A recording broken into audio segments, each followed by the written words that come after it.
দরুদ এত বড় ইবাদত, একবার দরুদ পড়লে আল্লাহ তাআলা 10টা রহমত দেন, 10টা গুনাহ মাফ করেন, 10টা মর্যাদা বাড়িয়ে দেন।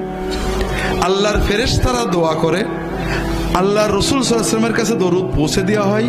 পৌঁছানোর সময় আমার নাম, আমার বাবার নাম বলা হয়। এরপরে নবীজি সাল্লাল্লাহু আলাইহি ওয়াসাল্লাম নিজে দোয়া করেন, সালাম দিলে সালামের জবাব দিয়ে দেন। যে বেশি বেশি দরুদ পড়বে আল্লাহ তাআলা তার আরো কিছু মর্যাদা দেবেন। 1 নম্বর, তার দুনিয়ার টেনশন, মনের কষ্ট দূর করে দেবেন। 2 নম্বর, তার দোয়া কবুল করবেন। 3 নম্বর, আখিরাতে সে রাসূলুল্লাহ সাল্লাল্লাহু আলাইহি ওয়াসাল্লামের শাফাআত পর বেশি যোগ্যতা অর্জন করবে। তাহলে আমরা দরুদ পড়লাম, একবারই পড়ি।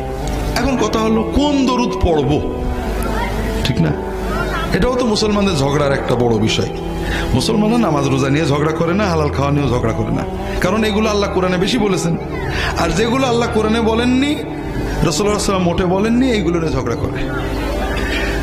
দরুদ আল্লাহর ইবাদত, ঠিক না ভাই? তবে এটা আল্লাহর কাছে চাওয়া। আপনি যদি না পারেন এমনি বলেন আল্লাহুম্মা সাল্লি আলা মুহাম্মাদ, এটাও দরুদ। আল্লাহুম্মা সাল্লি আলা মুহাম্মাদিন ওয়া আলিহি ওয়া সাল্লিম, এটাও দরুদ এবং সালাম।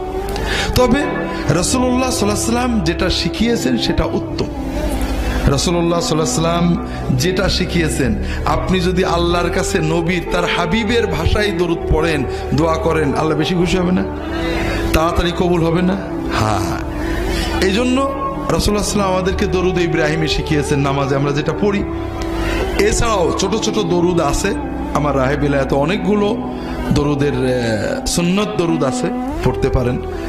যে কোনো দরুদ আপনি একবার পড়লেন, এখনো শেষ হয়নি, আপনি আল্লাহর জিকির করলেন, আজানের সাথে নবীর দরুদ পড়লেন। রাসূলুল্লাহ সাল্লাল্লাহু আলাইহি ওয়াসাল্লাম বলছেন, সুম্মা সাল্লু আলাইয়া, তোমরা আমার উপরে আজানের পরে দরুদ পড়বে। আমাদের দেশে নেই, বাংলাদেশের অনেক জায়গায় আছে। আজানের আগে দরুদ পড়ে,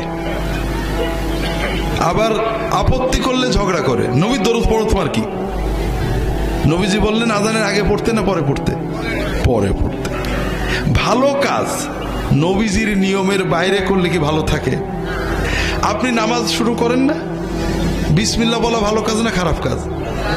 বিসমিল্লাহ আল্লাহু আকবার করবেন, হ্যাঁ? কি বলবেন? আল্লাহু আকবার, বিসমিল্লাহ বলবেন না কে? এত একটা ভালো কাজ করবেন না কে?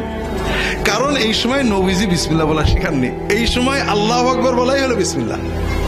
কথা বোঝেননি? আবার যখন আমরা কুরবানি করবো, জবাই করবো, তখন কি বলবো? বিসমিল্লাহ আল্লাহু আকবার, এটা ঠিক আছে। ওই সময় নবীজি বিসমিল্লাহ আল্লাহু আকবার বলেছেন। কথা বোঝেননি? কাজেই ভালো কাজ, আপনি নামাজ পড়বেন, আউযু বিল্লাহি মিনাশ শাইতানির রাজিম, বিসমিল্লাহির রহমানির রহিম, আল্লাহু আকবার বলবেন নাকি?